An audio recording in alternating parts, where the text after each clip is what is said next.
Yo, it's Guido coming at you with the Tactics Talk, guys. Welcome back. Thanks for tuning in. I appreciate your support. Happy holidays. We're in the middle of holiday ops. I just had this game, and now I'm upset. My outreach program for making the player base better needs to be enlarged. It needs to be better than it is, because clearly I am failing. I've recently moved over to the EU to try to help them out as well. Look, I'm going to make a video here about something I've probably easily made a dozen specific videos about it, and dozens of videos where I talk about it, especially on replay analysis. I am about to give you, once again, and for the new people, the most surefire way to increase your win rate in this game.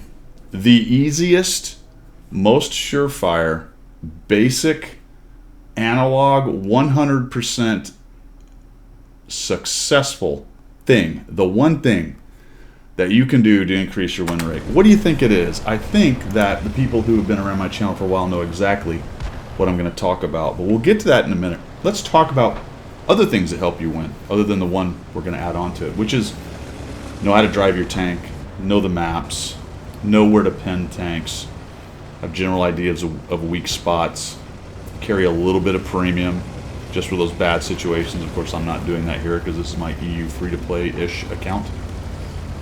What else? Pay attention to team compositions. Don't get overextended. Try to maintain your vote. Don't give up hit points when you don't have to. Make good trades. There's a lot. That's a lot of stuff, isn't it? And in amongst all of that stuff is the RNG heaped on top of all the things you try to control as a player. See, skill hates random. Any very highly skilled individual in whatever it is, flying, fighter jets, sportsmen, businessmen, teachers, whatever. Anyone who's at the top of their game, randomness, they hate that. They want to control for randomness. They want to decrease randomness. They want to remove as much randomness out of the game as possible. For example, if I'm shooting APCR, gold, special, premium rounds, whatever you want to call it, I am controlling for some RNG randomness or controlling for some armor thickness because I have more pen, right? If I'm running a large fire extinguisher, I am controlling for fires, which are essentially randomly generated, by being able to automatically fix them.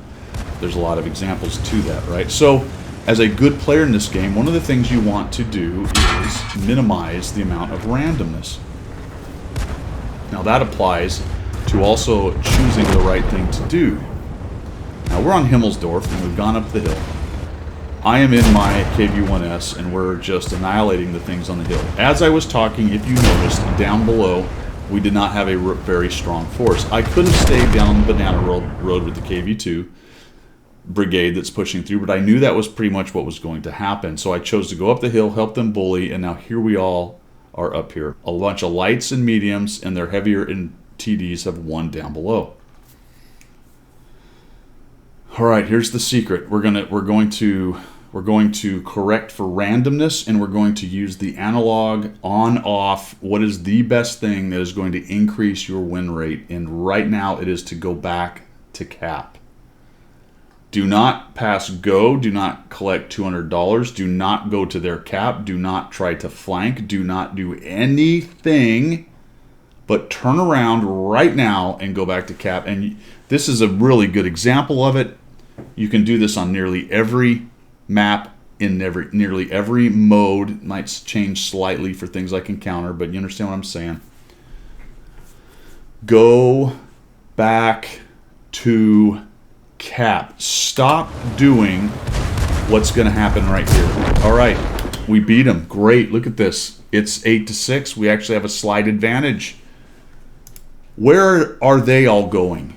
They're all droning towards the cap. Some of them might actually be trying to go back to protect their own cap.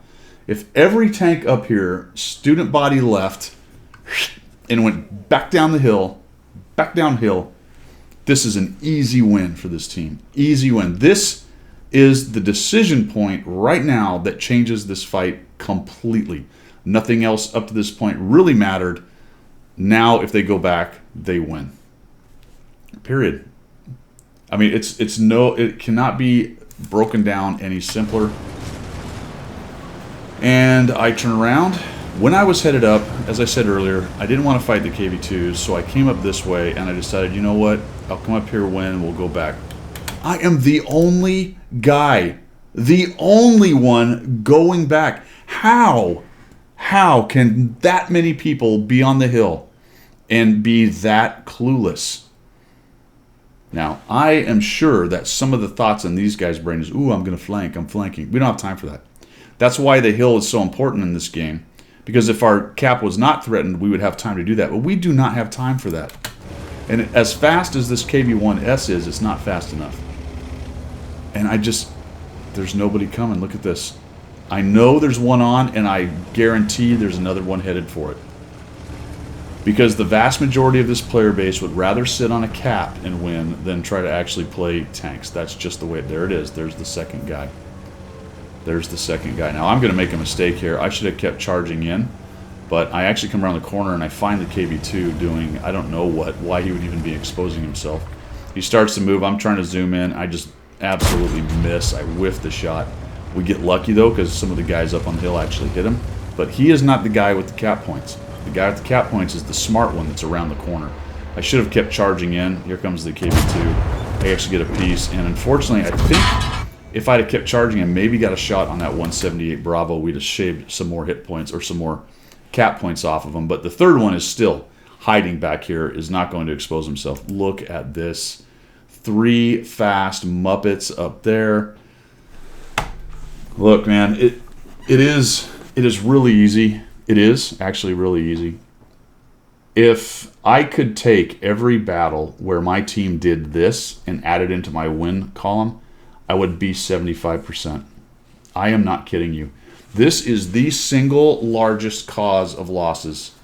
If you take all the causes of losses in this game, this decision not to go back to cap is probably the single greatest cause of losing battles. And if you are below 55%, you're part of the problem. You're doing this. I promise you. I do it enough at 58%. I make mistakes. I misread it. I get too far away. I don't start moving fast enough. I'm telling you, if I could get every one of these back that I had, I don't know. We're getting really washed out. I'm turning into a ghost here. It's very bright in here right now. But just looking at that, how washed out that is. Anyway, maybe it's an over-exaggeration to say 75, but I'm at 58%. Let's call it 65%. But I promise you, after all the years of playing of this game, the amount of playing that I've done, it is easily this situation that's caused me the most extra losses. Guaranteed. I'm just gonna completely fade away here, aren't I? Why is it doing this? Very crazy. It's very bright in here, though. All right, guys, there you go. Kind of a miserable Monday experience right here. I'm fading away. This game is fading away. We've lost it, and I'm just gonna leave. But man, I'll tell you what.